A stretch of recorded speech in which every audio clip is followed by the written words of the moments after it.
I've often said that I wished people could realize all their dreams and wealth and fame, so that they could see that it's not where you're going to find your sense of connection. Good afternoon, ladies and gentlemen. Welcome to Short Stories with RJMC, episode number 3. We're coming at you live and direct from the Genting Grand Hotel in Chongli, China. This is the future Olympic venue, and we just had the first Snowboard World Cup Halfpipe finals. Sitting next to me is a man who's just finished sessioning those finals. Ladies and gentlemen, David Habluetzel. David, tell us a little bit about yourself. Where are you from? Mate, cheers. I'm from Switzerland. I'm a professional athlete and doing all the snowboard competitions, competing with the Swiss team, and just try to do as much snowboarding as possible, and with that also compete at a couple of major events. Sick. How long have you been with the Swiss national team? So, wow. Thinking back to that point, I think I started training and competing with them when I was 16, like 15, 14 I got into like junior comps, and with 16 I went to the first World Cups.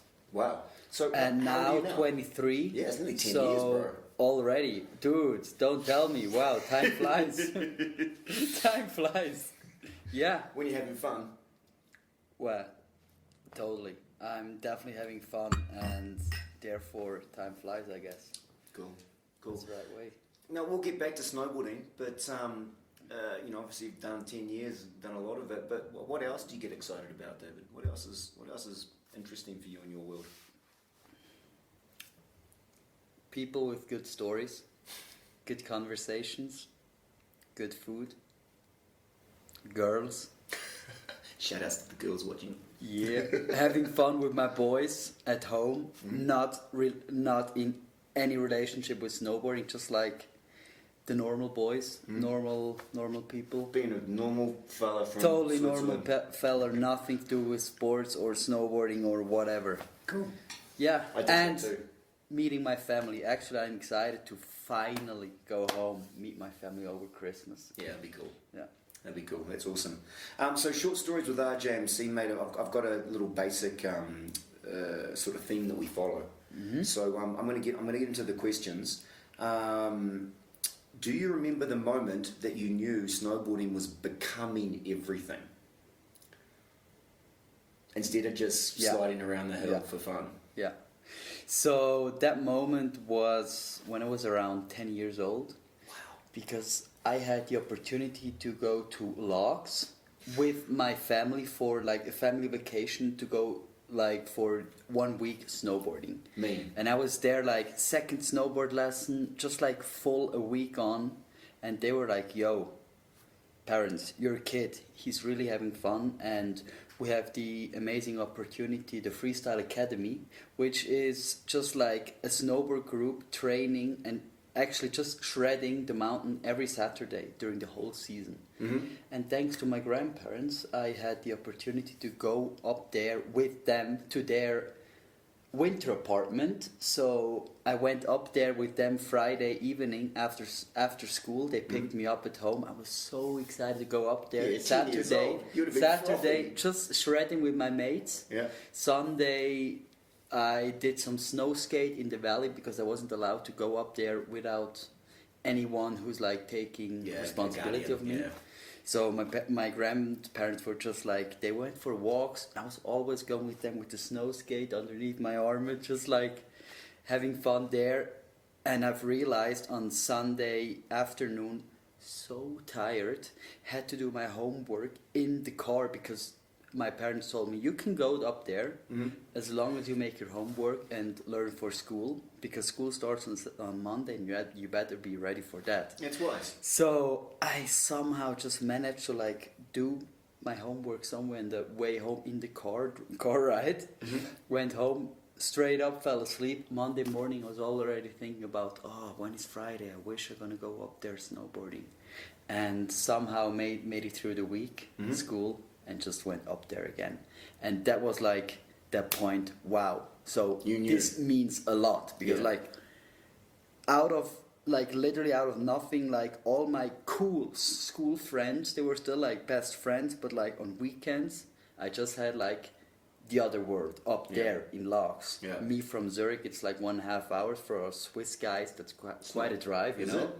Okay. Quite a drive. That's I mean, close, bro. exactly. But for me as a young kid, it's like, well, now you gotta go to the world up there and just shred.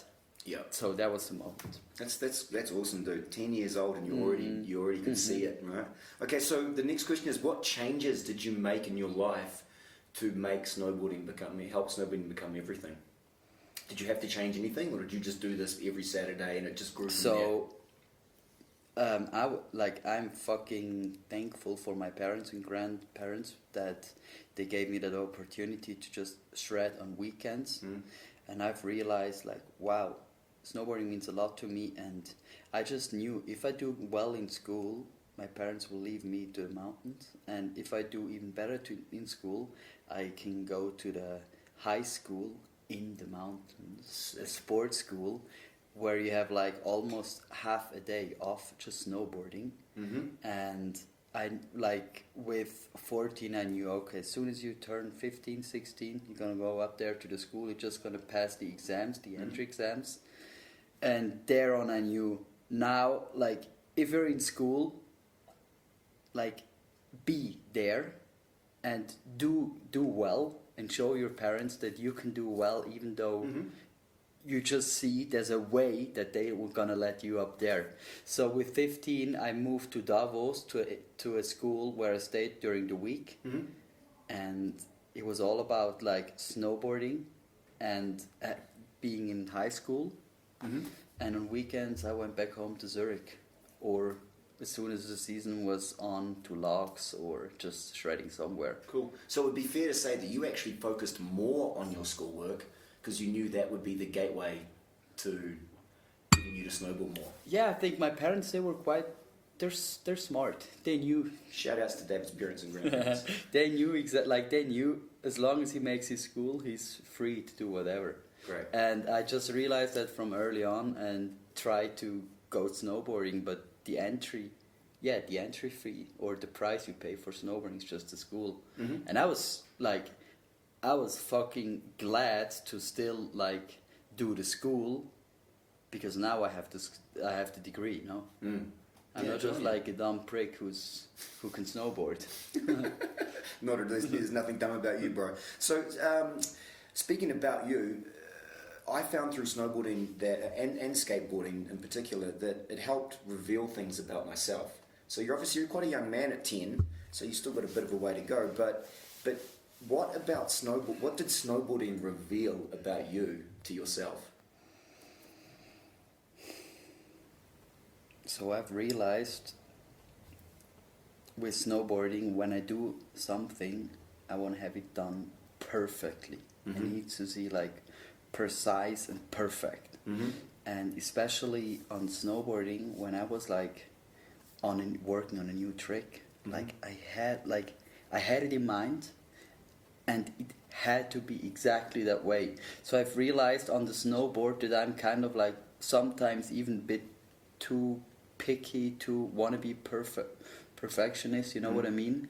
But this like helped me also in normal life to do like things properly. Like I don't just like sit on something and do it like vaguely, like rather full on, or you leave it. So this is something I've learned through snowboarding, and then also kind of like the battle with myself. Sounds weird, but I like battle. Like just like I the battle, like you gotta like where are my limits? Like where are my boundaries? Like can I like reach them? Can I go out of the comfort zone and still be safe? Obviously, I fell on my head a couple of times, but still, it's like managing like to find the edge and not go above it. You know what I mean? I know what you mean, but David, your edge is a lot different to most normal people, mate. You go 3 meters or more out of a 5 meter deep icy super pipe, so I appreciate what you're saying, but your comfort zone and your edge, mate, Thank you. It's like Some people are just going to see what the weather's like outside before they go somewhere, right? So they know what to wear. You're like, can I do a 1080 3 meters above the icy pipe? So, yeah, that's the thing. Like, thanks to snowboarding, I've realized, like, just want to, like, outgrow my boundaries. Yeah, great. And snowboarding with competitions and new tricks, new heights, going bigger in the half pipe, doing a new trick, it's like... Well, what like it helps you, like you learn so much for like also for life. That's the point of the question, mate. And that's what I love about snowboarding is it's helped me grow as a human being, right? Now, I've commentated you a few times over the years, from New Zealand to here, and Japan as well, and you are growing as a snowboarder and a human as well, right?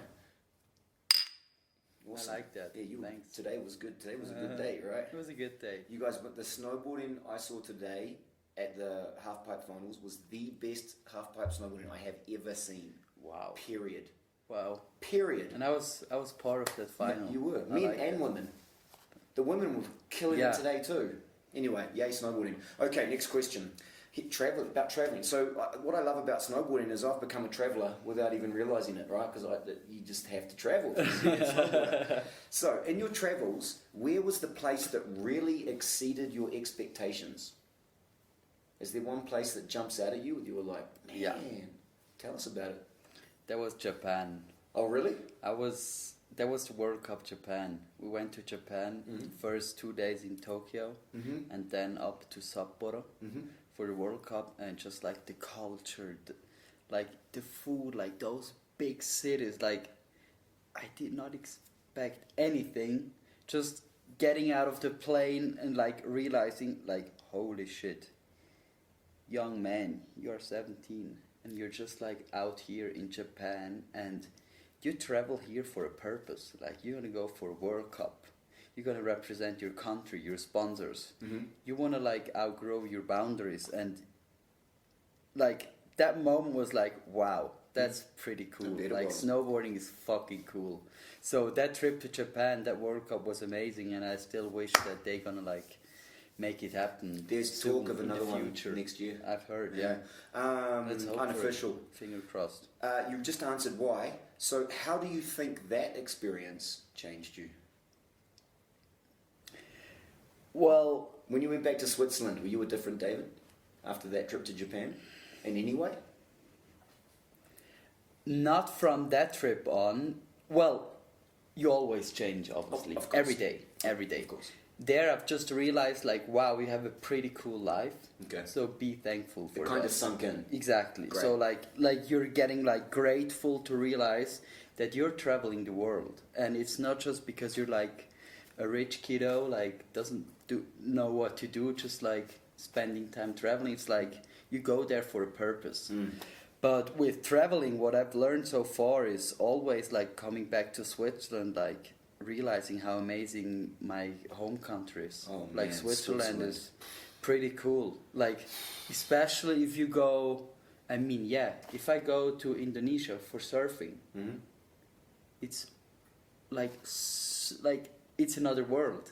It's amazing, but as soon as you come back, like you like give so much value to like the Swiss culture and the way of living in Switzerland, and it's just like you always go out of that bubble kind of when you're traveling, and when you go home, you watch yourself objectively in your world, if that makes sense, kind of, and you see like, why do I always do this, for example? Like you're getting like conscious of living patterns, if you can say that. Habits. Yeah. And you don't want to get stuck in them. Exactly, because it just like you just stop. Like you want to like improve and learn new things, you know. That's a great answer, and that's what I was itching at. Like I found with travel, like when I got to finally travel, that it really helped me change and grow as a human being too, because you put in a different environment, you have different challenges, and you realize different things about yourself that you wouldn't in your normal day-to-day life, because you get comfortable, right? And it's not that it's uncomfortable to travel, but you're in this whole new world. Exactly. Even though it's the same one, it's metaphorically speaking, right? Now, So when did you start to travel? Like, not until I was 21. I didn't even get on a plane, dude, until I was 21. wow. Yeah. And then just Well, boom. still, but then And that was full the on. snowboard. But then full on. And then slowly. I went to Canada in 25. That was my first overseas trip. And then after that, it started. I started going to Australia for summers, after winters in Queenstown. And then Australia, I managed to make more money in Australia, and that allowed me to travel. And then next minute, I'm in France, you know. And then it's just steamrolled from there.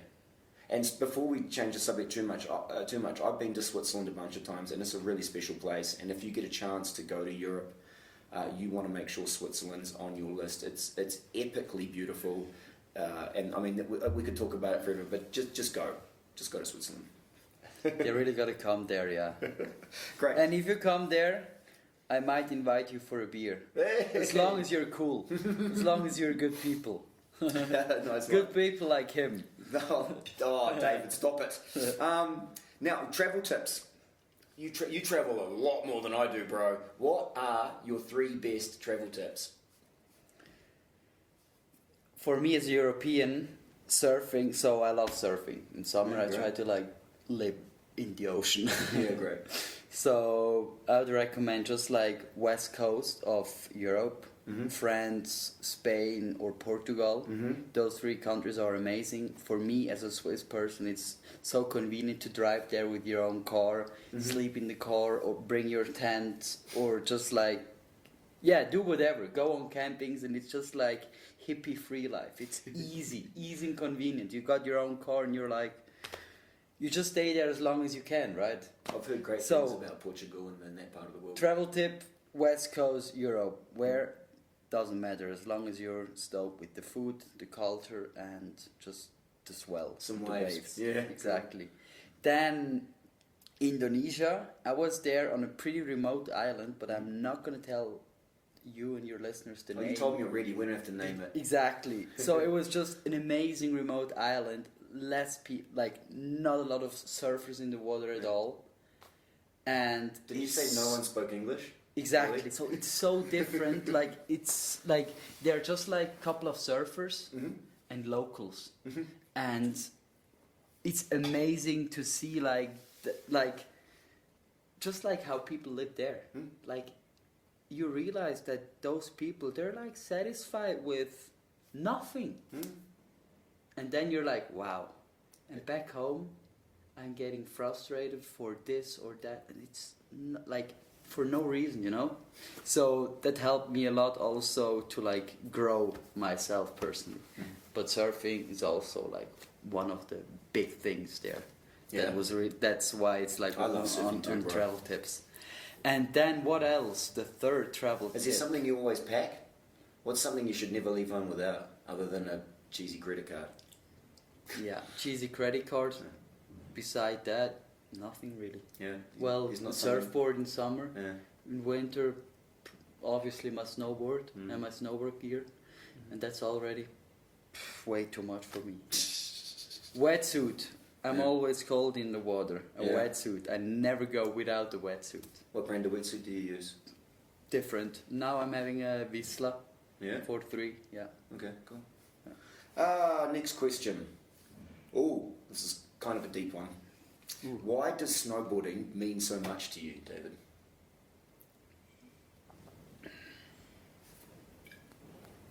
I know, it's a bit of a deep question. That's a deep one. First of all, literally no rules. You can do whatever you want to. Word. Secondly, it's a great way to be active, to move your body. Me as a almost hyperactive kid, like I want to just like bring my energy to something, and with the snowboard it's like amazing to like just move your whole body and style.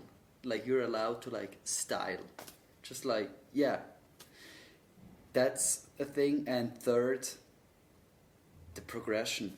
Yeah, there's Like always in, something like new in to do, many right? like in many other sports, but here it's just like you progress, and there are like so many different ways, and like no one is progressing the same way, and there's not like just like that one path. It's not like the runner, just like the path of getting faster and faster and faster. It's like so much variety in it. Like, yeah. Totally. And here's a good example from today is you and Pat were both doing switchback sevens, right? Yeah. So I mean that's not I know it's a difficult trick, but I mean a back seven's not exactly a huge trick in snowboarding anymore. I mean it was 20 years ago, but you guys have actually chosen to put that into your run, and you've actually gone back to go forward, right? You've gone back to a switchback seven. And thrown that into your run, and today it almost threw me for a second because of also the cool way you guys do it, how you drop out of it, obviously regs. But Thank you. And for a second I was like, oh, a switchback seven! I haven't seen one of those in ages, and so that's what I love about snowboarding. You guys went backwards to do something Exactly. new. Yeah. So in my case, it was like, either I'm gonna go for like a standard run, or I'm gonna switch up my game and show all 4 directions. Yeah, it's smart. So that was one of my first competitions where I showed like spinning on all 4 directions, and that's pretty like, that's dope. Like, I'm fucking happy to like achieve like a run to manage to spin in all 4 directions. Not a lot of people do that. No. And therefore just a 7 is already enough, you know what I mean? Yeah. Well, for me at least. No, style. Maybe one day I'm gonna go for a 10, but now a 7 is enough. Yeah, but the point is not the rotations. It was to like spin a different direction and Exactly, do something different. yeah. Cheers to that. That Thanks. was awesome. Cheers. Okay. Now, moving forward, what's important to you right now, David? We, in our personal conversations, we were talking on this, but if you can just generalize, well, what's important to you right now? What's your number one goal right now? Just going through the season, even though I have no clue how it will end this season, but I have the feeling it's gonna be a good season because it's just about all those moments, like trying to enjoy all those moments and just keep on progressing, keep on working, and on every day I want to go to sleep and know that I've done my best on that day. Correct. If it's on the snowboard or in the gym or studying or just like Hanging out with your like friends and hanging family. out with, exactly, like just having a good time with your family. Like, that's my goal right now. Just like live life and realize what an amazing life you have. You know what I mean? Yep. Come on, to be honest, we have a pretty dope life. You kidding me? I mean, we're here. Yeah. In a couple of hours, I'm gonna fly home to Switzerland. As soon as we do this interview, he's jumping on a bus. We Yeah. actually have a short time frame. So we got a pretty cool life, and we just gotta like be, yeah, just enjoy it. Yeah, for Make sure, use bro. of it. Yeah, You know I have a saying though that good things happen to good people. that's true. But it's Alright. also up to you to decide if you're a good person or not. Word. Yeah, choices. Okay, now we're gonna get a little bit deep again too. But I love this question. What's the single best piece of advice you have received that works for you? You know, people love to give advice, right? And most of the time you're just like, yeah, thanks, mate. That's yeah, thanks. Heaps. But sometimes, every now and then, someone goes da-di-da-di-da, and you go, damn. I like to learn. I like to learn new things. Mm-hmm. But what I've learned is there's not one way. There's not the right way, and you can't follow that way. I've heard that for so many times that you can't just like copy someone else. You gotta find your own path, and you won't find your own path if you're seeking for it, if that makes sense. You just No, I have to like keep on working, keep on progressing on stuff you like to do, and really like to do, not like with the brain, with the mind, like what's right for you. And if it works, just keep on going, and one day you realize like, wow, I'm already up here. And I haven't even up That shapes your path. exactly, like you haven't even like realized the path all the way up there was just like a good but tough time. Does that make sense? There's more than one way to do things. Exactly. Yeah. So more It's than a good one way to do things, and Make sure you do it your way. You can't copy someone else's Yeah. way. Walk your own path, I think, is the And it took me a while. It took me a while Yeah. to like get this information seeked in. Yeah, I get you, bro. Me too. And it's still seeking, it's still coming, you know. Sometimes like I get lost and like, oh fuck, man, I wish I would be that person. I wish I could do that trick like him. Well, It's not that journey way. never ends, David. And you're That's true, but you gotta see it as an inspiration and not Yeah. just like Yeah, copy paste. copy that. Copy that. What's the most random, epic thing that's happened to you? Like I know we do these trips and there's cool things, you know, but sometimes just like, whoa, how did that just happen? Do you have a little story of like the most, what's the most random, epic thing that's ever happened to you? Other than jumping on a plane to Indonesia at the last minute. To go surfing. Wow. I know. Well, there are many things, but Sure. Have you got one that just comes to your mind straight away? yeah, pretty funny one. Cool. I was If you can. Is it okay? yeah, Is it? yeah, it's a good story. Okay. So I'm ready. I was at the Olympics in Pyeongchang. Yeah, Was Korea. injured, couldn't compete. Shit. I got sick. Mm-hmm. I felt pretty shitty, Mm-hmm. and my dad was there and was like, "Oh, come on, let's go for a beer." Went for a beer. Then I met a pretty cool person, a girl. Mm-hmm. We hang out, had just like a good time talking, and we pretty much instantly connected, and Mhm. we knew like, well that I'm gonna leave the next day, but maybe we'll see each other again. Mm-hmm. Then I was like, oh fuck, now I'm injured, can't do shit, can't do snowboarding. You gotta like go away of that whole snowboard circus, you know. I was just like, okay, you've always wanted to go to New York. You've met a pretty cool person that lives in New York. She was from there. And we just had an amazing time. No shit, dude. maybe subconscious. That's the story because of those pictures. Sorry, I just had to do that. Wow, that's crazy. So you go to New York. I went to New York and I had 10 days. And I totally forgot about snowboarding and everything. I was in a new world. And then I went back on and I was so determined and focused to like get healthy again and go back to snowboarding. And this trip there was like helping me a lot, and it was just like out of nothing, it just happened, you know what I mean? Yeah. So pretty cool stories happened for me with like traveling. So just traveling, meeting Would. cool people, and just How great go with the flow. Go with the flow. And how good's New York City? Pretty cool. I want to go back there. Yeah, me too. Really. Yeah, it's an amazing place. All right, I don't mean to rush this because David's got a bus to catch. It's a bit of a mission from. We don't want to fuck with Chinese bus drivers, right? No. Oh wow, have we got is it really 8 minutes to 4? Yeah. And you got to go. Okay, Pretty cool. soon. Last question. No, that's it. What's the most random thing that's ever happened? Okay, let's just finish up with a bit of talk about snowboarding, just because today's World Cup halfpipe was like no shit the best I've seen. Qualified 4th, you end up 8th today. I saw you smiling. You were happy. All right. Where do you think World Cup halfpipe's going? Wow, that's a good question. Yeah. I hope not just to the YOLOs and triples. Yeah. I hope we manage to bring back some style. That's also something I've tried to do today with showing all 4 directions. Mhm. Oh, that's the alarm clock. Es ist 15.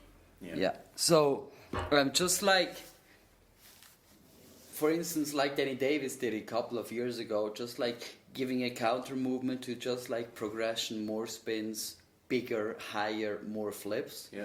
To like have a good mix between difficulty and also style. So therefore, I just know it's up to us riders, because we can choose where we go. Yeah. Like, unless no one is like giving value to like style will give no more points. So therefore we need to try to bring style in snowboarding. And it's amazing to see like people yeah, for instance, Scotty James, he can style those 12. That's crazy. Like, it's also possible to style the big tricks, but we're just gonna like make sure to like keep it in balance. Yeah. Tricks and trick difficulty and style. Great. Yeah. That's a good answer. I'm going to cut it short, ladies and gentlemen, because I don't want David to miss his bus. It's been a Thank pleasure you. to talk to you, my friend. Safe Maybe travels. one day we're gonna go for a second one. Okay, sure. Sounds good. All right, short stories. We'll see you next time for episode 4. I'm not sure what it's going to be, but peace out from Chongli, China, Peace. and Merry Christmas. Even though I probably won't post this till afterwards. Take care. And thank you so much for doing that interview podcast with me. Oh, bro, it's my It was a pleasure. It's always good to talk to you. It was fun. Fun 20 minutes. Peace out. Peace.